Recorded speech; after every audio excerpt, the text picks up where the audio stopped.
It is officially UFC 327 fight week. Yuri Prochazka versus Carlos Ulberg. It's going down this Saturday night in Miami, Florida. This is a great card, stacked card. Obviously, we've got the light heavyweight belt at the top of the card. Sadly, we lost Tyra versus Van. That's been moved. But the card is still stacked. We've got incredible matchups like Blades, Hockey, Azamat Murzakanov, Costa. There's Cub Swanson's retirement fight. Gamrot's taking on Ribovic. You got Holland Brown. Many other incredible fights, which we'll get into in this video. This card is 10 times better than the card last week, and it is 10 times better than the card next week. Burns, Malott, and Duncan Moicano. But yeah, let's get into the card. First fight of the night, Charles Ratke versus Francisco Prado in the welterweight division. Yeah, this is a pretty mid fight. Both of these guys aren't really that good, let's be honest. Ratke's okay, but we've seen him fight decent comp like Prates and Malott and lose.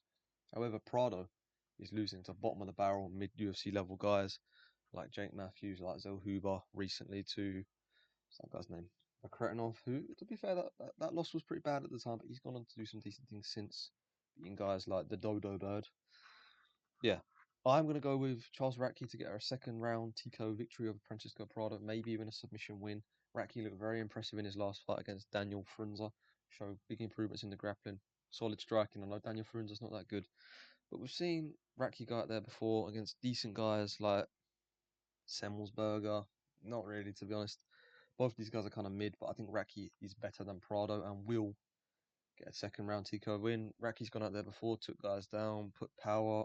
He hasn't shown his power. Got a couple of KO wins.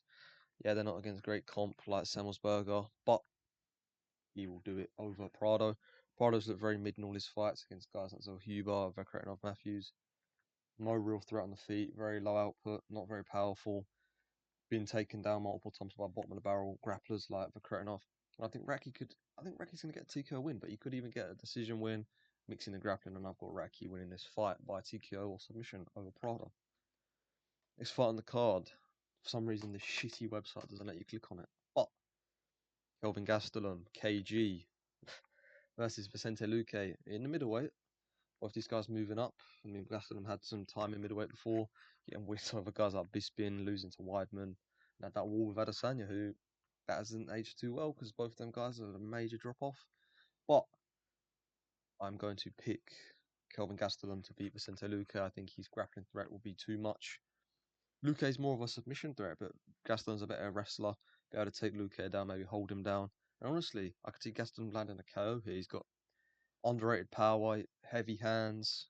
He's going to be the bigger guy in the cage, like wider. Maybe Luque's taller, I'm pretty sure. Luque's real only threat on the ground is an anaconda. He's not the best wrestler. Guys do get up from Luque. And we've seen Luque go out there and lose to guys like Bilal Muhammad, get completely out grappled. Bilal Muhammad's a great grappler. I could almost see Kevin Gastelum kind of replicating that performance. Kevin Gastelum is a worse grappler than Bilal. But Luque, I mean, he did look chinny before his last fight against Joel Alvarez, but I think he is digressing as he ages. Some fighters can stick around longer because of their chin and heart. Gastelum has great chin, great heart. Luque's probably not going to KO him. The only way I can see Luque winning is by an anaconda dot or a Darce choke against Gastelum, but I think Gastelum's too good of a grappler. I'm going to take Kelvin Gastelum to win this fight by decision. Could go either way though. Pretty mid fight. I don't really know why they're giving these two guys matchups like that. Could have fed them to prospects in the division, but both of them have done for a lot of the UFC. And don't be surprised if Kelvin Gastelum misses weight. The guy will never make weight. Next fight. A pretty mid fight, to be honest. Neither of these guys are too good. Markel Medeiros versus Chris Padilla. Markel Medeiros, you look at that record, 11-1. You may think he's a decent prospect, but he's not. He's gone out there, 3 fights in the UFC, won them all by decision. Went to a split decision against Austin Hubbard, Mark Chwinsky, and who else? Landon Quinones. He's beaten them 3 guys by decision. All 3 of them are complete cans and no longer in the UFC. But he's only young. You can only beat what's in front of you. He's not fought anyone decent yet. Chris Padilla is decent. And for that reason, I'm going to pick Chris Padilla to win by decision. It's not a lock. Chris Padilla's decent. Manuel Medeiros is a decent striker. But I'm going to pick Chris Padilla. Chris Padilla likewise has fought low levels of comp. Jai Herbert. Ismail Bonfim. Last time out looked very good in that fight. James Lontop, Rongju. But the difference is Chris Padilla is dominating these guys, getting clear wins, finishes, whereas Manuel Medeiros is going to the scrappy decisions, not making it look clean. I'm going to pick Chris Padilla. I think he's a better striker, better grappler. I'm a bit more durable, and we'll be able to take him down probably when needed if the fight gets a bit dodgy on the feet. But Manuel Medeiros is the bigger guy. We'll look to keep it at range, could pop him off with the leg kicks and the jab. But I'm going to pick Chris Padilla to make it ugly and get a decision win over Markel Medeiros. Both these guys haven't fought no one too good in the UFC, to be honest, so I'd like to see the winner get a big jump up. Maybe some guy outside the edge of the rankings, like maybe a Chris Duncan, someone like that, coming off of a loss. Yeah, I think Chris Padilla gets it done. Could be dodgy though. Manuel Medeiros is decent at range. Chris Padilla is the shorter guy here. Yeah, give me Chris Padilla by decision. Not a great fight. Talking of not great fights, opening up the actual prelims. Tatiana Suarez versus Lupi Godinez. Tatiana Suarez, 12-1, over that one, coming against the former champ, probably will be the future champ again, Zhang Weili, where she got completely outclassed against Zhang Weili. However, since then, she's fought Amanda Lemos, looked good, took her down at will, but we've seen Amanda Lemos get taken down many times before, again, even recently against Gillian Robertson, so that win is not as impressive as it once was. But I do think Tatiana Suarez is a good grappler, and I think she'll be able to out-grapple Lupi Godinez. We've seen Lupi Godinez be out-grappled before by women like similar to Tatiana Suarez, like Mackenzie Dern, Vina Jandarova. I think Tatiana Suarez can get the takedowns when needed. It'll be a pretty scrappy fight on the feet. Godinez is decent on the feet. Seen her gut against Andrade, hold her own against Andrade. She's a pretty decent striker. I know she's regressing, but I think when the fight gets scrappy, Tatiana Suarez will get the takedowns, see the rounds out, get some decent control time. Probably won't get a finish because she doesn't finish fights really against decent comp. Yeah, with Tatiana Suarez by decision, I just don't really rate Lupi Godinez. Not a great striker and not as good at grappling as Tatiana Suarez is. Not a great fight, let's be honest. Moving on, Mateusz Gamrot versus Esteban Rudovic. Mateusz Gamrot, number 8 in the world. Obviously, last time out had a big jump up. Short notice opportunity against Charles Oliveira didn't go his way. Got completely outclassed on the ground. Submitted. Charles Oliveira is one of the best jiu-jitsu fighters, submission artists in the entire world and sport. So it was an understandable and respectable loss. Gamrot is elite. Fought the best in the world in the lightweight division, bar like Ilya and all them like that. But he's fought incredible guys like Oliveira, I guess. Hold on, my notes. Oliveira, Fiziev, Dariush, Arman Sarukian had a great fight with him. So Gamrot's been in there with guys. He's not going to be scared of Esteban Rudovic. For that reason, I'm going to pick Gamrot to win a decision, maybe even a late submission. He doesn't get too many finishes. He's not the best at holding people down, but I'm going to pick Gamrot to out-grapple Esteban Rudovic, who doesn't, in my opinion, doesn't really deserve this fight. Now, looking back on it, I was pretty high on that Rudovic hype train after that fight with Daniel Zahuber at UFC Sphere, I think it was, the 306, the O'Malley one. But then Zahuber turned out to be pretty shit, and after that he lost to Nasrat Haqparast, who isn't that good. We saw Quillen Salkiel just destroy him, and yeah, that's not a great look to get outstruck by Nasrat Haqparast when you're meant to be this incredible striker. Had a good debut against Terence McKinney, landing that head kick. But Terence McKinney is an elite, he's a fun fight, decent guy, but he's never going to touch the belt or anything like that. Yeah, not fought since he beat Elvis Brenner last year. Elvis Brenner, that's not a great win. I don't actually know why they've given him this opportunity. He probably deserved this after the Del Huber fight, but they've still given it to him. But I don't think he's good enough on the ground to stop Mateusz Gamrot's grappling threat, and nor a good enough striker to put him out early. For that reason, I'm going to pick Gamrot to win a decision over Esteban Rudovic. Should be a decent fight though. It's either going to go one way, Gamrot decision or Rudovic KO. Rudovic ain't going to out-grapple Gamrot, and Gamrot's probably not going to outstrike Rudovic. Give me Gamrot by decision, more likely to happen than a Rudovic KO. Next up, Kevin Holland versus Randy Brown. This is such a weird fight to call. Kevin Holland, if he can be asked, is a problem in the sport. But I don't believe the theory where guys used to say if Kevin Holland was motivated, he'd win the belt, man. That's a load of bollocks. Kevin Holland is not that good. He's decent enough, though, to be in the rankings in that 15 to 10 spot. But I don't think he beats Randy Brown. Kevin Holland likes to use his size advantage on his opponents. That is really where he sees success. With the he's got a bigger reach. You know, he likes to pop the guys off with the jab and the low kicks, look to take them down. But I think Randy Brown will be too much room on the feet. Obviously, Randy Brown's coming off of a defeat in the biggest fight of his life against Ismail Bonfim, Gabriel Bonfim, where he got destroyed. Gabriel Bonfim is very good. Fighting Bilal Muhammad soon. That'll be an interesting fight. But I don't think Kevin Holland's got it in him anymore. He's made the money. He's rich. Never really cared about the belt anyway. And yeah, I can see Randy Brown landed a nice straight left down the pipe of Kevin Holland, rocking him bad, putting him up against the cage, landing a couple of ground and pound shots and getting a TKO win in the second round. I quite like Randy Brown. He's gone out there, had some wars with guys like JDM. It gave JDM some problems before he got submitted. Had a decent fight with Nicholas Dalby. Dalby's decent. If you're shit, Dalby will beat you. But Randy Brown is not shit. Got a nice KO win. Got robbed by Brian Battle. Brian Battle, yeah, we see what happened to him at PFL, getting subbed by Johnny Eblin. Brian Battle's not that good, but he did lose, so we got to take that into consideration. But I do think he beats Kevin Holland. I don't really rate Kevin Holland. Don't be surprised if Kevin Holland makes an excuse after he loses or wins. I don't mind Kevin Holland. I've seen him live at the O2 last year, where he in my opinion, I thought Gunnar Nelson beat him.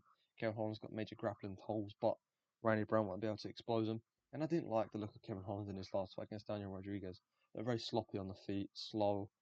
Daniel Rodriguez is okay, just basic striking. I think Randy Brown has better striking than Daniel Rodriguez. And I expect Randy Brown to outstrike Kevin Holland. The only risk is Kevin Holland getting him down and getting a DAS. We see him do that to Luque. But I think Randy Brown will be too much for him on the feet and will get a TKO win over Kevin Holland. Headlining the prelims, wow, the most overhyped guy in UFC history. Both of these two. This is literally a PFL main event. Patricio Pitbull versus Aaron Pico. Patricio Pitbull had a bad start to his UFC career, just like Pico did. Got destroyed by Yair Rodriguez, but that's understandable. Yair Rodriguez is okay. I don't really rate him that highly, but Pitbull got completely outclassed on the feet. Didn't really throw much. Took him down at the end of the third round, but that wasn't enough to win the fight. Then went out there against Dan Ige, had an absolute stinker of a fight. Boring. Didn't show anything. Patricio Pitbull was only getting older, digressing, and for that reason, I'm going to pick Aaron Pico. I think Aaron Pico is a better grappler. Yes, the chin is a bit dodgy, but that's a bit harsh. Who is eating that Lerone Murphy spinning back fist? Let's be honest, that was a perfectly timed back fist from Lerone Murphy. Lerone Murphy proved when he fought Evloev that he's truly an elite fighter in the featherweight division, and it's going to take a guy like an Evloev, a Volk, a Gene Silver maybe, to beat a guy like Lerone Murphy. That's not as embarrassing of a loss as it seems. And in my opinion, Aaron Pico was doing well in that fight before. He was winning the fight. He was taking Lerone Murphy down. We've seen how hard Lerone Murphy is to take down. Evloev struggled to do it. Had some success later on, but I think Aaron Pico's younger, faster. He's got more. You know, Aaron Pico's hungry. He's determined to shift the narrative, get back in the win column and beat a guy like Pitbull, get himself in the rankings. I think he will do it. I think he could even get a submission win, but I think Pitbull will use his experience and grappling defense, get survive, and I think Pico will win a decision. However, it could be risky. Pitbull could back him up, land a nasty overhand, put him down. Pitbull's known to do that in the past, but he's only getting older. This isn't prime Pitbull. UFC have signed Pitbull about 5 years, 6 years too late. I pick Aaron Pico just to be smart, pick him off with the jab, low kicks, take him down when needed, see out the rounds and get a nice decision win. Pretty boring fight. Feed the loser to Nathaniel Wood, get Nathaniel Wood in the rankings. Opening up the main card, Cobb Swanson's retirement fight against Nate the Train Landwehr. This is a guaranteed scrap. I like that they put it on the main card, showing some respect to the OG Cobb Swanson, one of the only guys, I think he is the only guy left, that fought in WEC. But I don't think this fight's going to go his way. I think it's going to be a war, and I think Nate Landwehr is going to win, get a round 2 TKO win. I don't think Cobb Swanson's got it in him anymore. If this was 5 years ago, Cobb Swanson would have won. You see Cobb Swanson last time out, he got a nice KO win over Billy Quarantillo, but Billy Quarantillo's an absolute can. Before that, this is 2 years ago, by the way. He's not been active, not been in the cage. He's only getting older. He's probably injury free, but the age is going to catch up to him. He won't be able to eat the strikes as well. Not been active. Nate Landwehr been more active. Yes, he lost to Morgan Charrier, but that was a competitive fight before then. Let's be honest, Morgan Charrier now is better than Cobb Swanson. Before that, lost to Doohoo Choi, a very good prospect, very good fighter. Doohoo Choi is. So Nate Landwehr's gone out there with elite, well, not elite, decent, capable, solid, ranked potential fighters as of late. Had good fights, and Cobb Swanson's in the decline. I can see a Cobb Swanson win. It's his hometown retirement fight. He's still got the power. I just don't think the chin, the durability, the speed is there. I think Nate Landwehr will catch him. They'll be in some wild exchanges in the pocket, like Tommy McMillan versus Achini. I think Nate Landwehr will find the chin, sit Cobb Swanson down, land some ground and pound.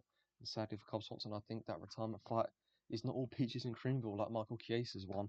But he's still a legend. I respect him very much. He could go to a decision, but I just think Nate Landwehr's going to win. It's a 50-50 fight.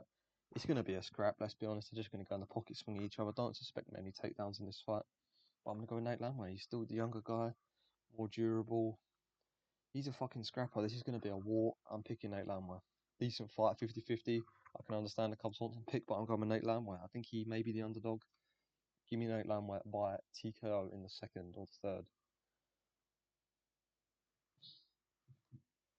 Dominic Reyes versus Johnny Walker. I cannot stand Johnny Walker. I think he's the worst fighter in UFC history to be seen as a future champ. The guy is utter shit. Johnny Walker's best wins are Ion Cutelaba, Zhang Mingyang, Anthony Smith. Who else has Johnny Walker beaten? There is no one. He goes out there, he's funny, he's autistic, he's goofy. See that Jamal Hill KO loss, that Ankalaev KO loss. That Volkan Oezdemir nearly killed him, and Volkan Oezdemir is fucking shit. Give me Dominic Reyes by KO in the first. Dominic Reyes is not good either, but Dominic Reyes is an elite level counter striker. We see him have to go forward against guys like Allberg, just left his chin wide in the air, but this is not going to happen in this fight. Johnny Walker will be the one pressing forward like a retard. It will be an exact replica of the Krylov fight and the Allberg fight, just the other way around. Dominic Reyes will be Allberg and land that KO strike on Johnny Walker. I don't rate Johnny Walker at all. I think he's a funny guy, don't get me wrong, but he's not good. He's a massive guy. Probably should move up to heavyweight, but then again, he'll probably just get chinned. So neither of these guys have a chin. I suspect this to be over in the first round, but it would be quite funny if it went to a decision. I'm going to pick Dominic Reyes to land that KO blow. Maybe like, and just see it now, just like the Krylov fight, leans back, counter left hook, puts Johnny Walker down, gets some ground and pound, gets a TKO win, gets himself back in the win column. I don't think either of these guys are all that, but I think Dominic Reyes is smarter. Fought the better level of comp, arguably beat John Jones. You know, everyone said that. That's not a unique take. But I'm going to pick Johnny Walker. No, I'm going to pick Dominic Reyes to get a TKO win over Johnny Walker. Well, now. This is the most difficult fight, in my opinion, to predict, bar Holland Brown. Curtis Razor Blades versus Josh Hockett. Josh Hockett's undefeated. Yes, he's undefeated on the hype, the momentum, what's the word? Confidence will be high for Josh Hockett, but he's only ever beaten Cans. His best win is Denzel Freeman, and Denzel Freeman is utter shit. Curtis Blades, on the other hand, has been out there, done it. Guys like Ngannou, Alistair Overeem, Junior Dos Santos, Pavlovich, Aspinall. He's been in the cage with fucking killers in this heavyweight division. I've passed, been there, done it, not won them all. He's experienced. He won't be scared of Josh Hockett. However, I'm picking Josh Hockett to get a TKO win over Curtis Blades. I don't rate Curtis Blades on the feet, and he's not smart enough. He doesn't take these guys down. We see it with the Aspinall fight, the Pavlovich fight, the Lewis fight. He's willing to exchange, and that is where his demise is. Curtis Blades is an incredible wrestler, and he's not incredible. He's an all-right wrestler, but Josh Hockett. Josh Hockett's a decent grappler. He's gonna have difficulties getting Hockett down. I assume if he goes for that, but I don't think he will. Curtis Blades wants to stand with you. That's to get you up on the cage. But against Aspinall, we didn't try and take him down once. Aspinall was the one entertaining the grappling. Against Pavlovich, he didn't try and take him down, just stood there, took it like a good boy, ate the fucking combinations from Pavlovich. And I suspect this going the exact same. Josh Hockett's going to go out there fast. This fight's only 3 rounds. I can see Josh Hockett landing a nasty KO win. Josh Hockett isn't really a heavyweight. He's like 234. I don't think he cuts any weight. I can see Josh Hockett landing a nasty overhand on Blades as he backs him up. Blades panic shooting, Hockett landing some ground and pound, putting Blades out, and getting him in the top 5. But this fight is so difficult to predict because it's literally Moreno and Kavanagh all over again. If you pick Blades, bro, how could you pick Hockett? He's fucking at 8-0. His best win is Denzel Freeman, unranked. Then if you pick Hockett, oh my days, how are you going to pick Hockett? Curtis Blades is this guy. He's been there, done it, fought all these elite guys. But my heart's telling me to pick Josh Hockett. I want to see Josh Hockett win. I don't really care about Curtis Blades. I know he's a legend. Is he a legend? No, he's not a legend. He's just been around for a while, loses to all the majority of the top guys. So why would you want to see Curtis Blades win? Let's get a new name in there. You may not like Josh Hockett because he's edgy, but I think it's funny. We need guys like that, and he could win. This is filmed before the press conference. Josh Hockett could absolutely mog him at the press conference. Well, not mog, it's kind of bullying, but it's quite funny with the starter shit. Curtis Blades. It's kind of peak, but it's funny at the same time. But I'm going to pick Josh Hockett to get a TKO win over Curtis Blades. I have big respect for Curtis Blades, but I just don't think he's in his peak anymore. Looked absolutely shit against Rizvan Kuniev. Had some injuries in the past as well, and I think Josh Hockett will go out there and get the KO win over Curtis Blades. Could be wrong though. Co-main event, Azamat Murzakanov versus Paulo Costa. Looks wins fights. Paulo Costa wins this 10 times out of 10. However, looks do not win fights. I am picking. One sec. I'm picking Azamat Murzakanov to absolutely destroy Paulo Costa, by the way. I do not understand this Paulo Costa glaze. Paulo Costa went out there last time out against Roman Kopylov, who's complete shit. Never beaten anyone good. Got destroyed by Flavio. Got destroyed by, what's his fucking name? Gregory Rodriguez or Obama. Paulo Costa just stands there and takes it like a good boy. Marvin Vettori teed off on Paulo Costa. Sean Strickland absolutely outclassed Paulo Costa. That's not disrespectful. That's not ridiculous. Josh Strickland's fucking elite. He's going to beat Hamzat Chimaev. Robert Whittaker did it to him as well. He got bummed by Adesanya. Yeah, he's only ever looked good against Joe Romero. Paulo Costa got absolutely destroyed in that fight against Adesanya. Went to war with a fucking 5-year retired Rockhold. Got rocked all over the place. Has no real grappling threat for me to pick him to beat Azamat Murzakanov. I think Azamat's going to tee off on him, back him up. He's got a good body kick, but as against Roman Kopylov, come on, bro. If he beats Azamat, I'll be surprised. He's a decent fighter, but we've seen him spinning wall kick Paulo Costa, or Whittaker. I just don't rate Paulo Costa that highly, and I think Azamat is elite.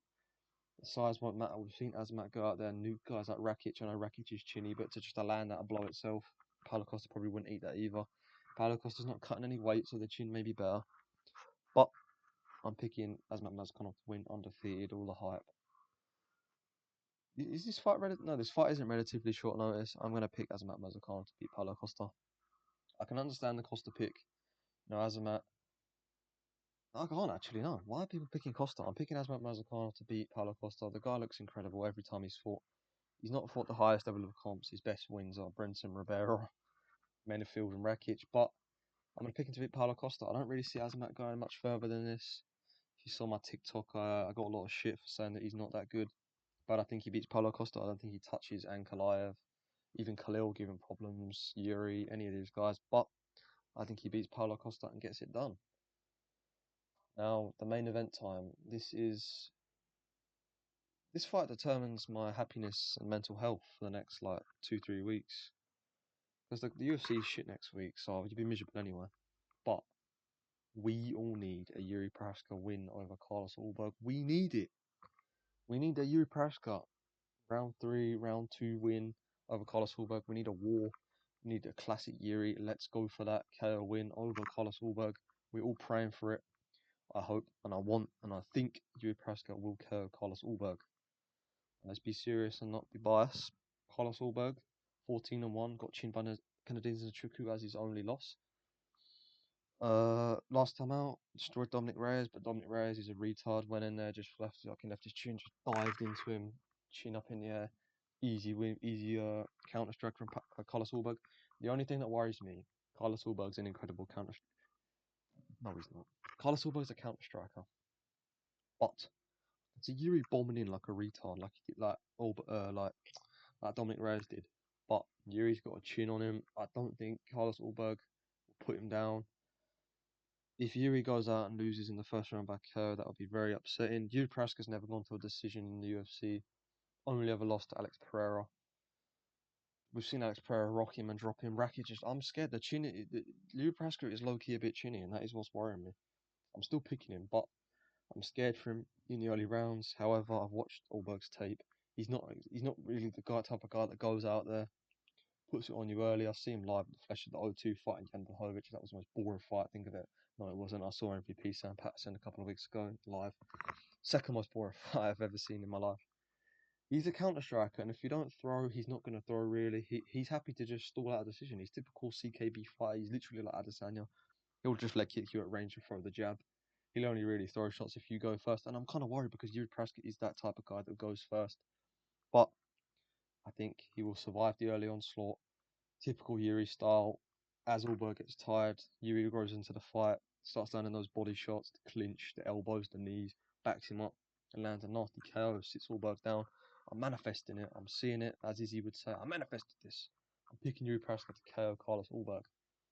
UFC 327 main event. I want it. We need it. We all want to see Yuri be champ again. I don't hate Carlos Ulberg. I just think he's boring. Does he even really deserve a title shot? He barely beat the corpse of Jan Blachowicz. Absolute robbery.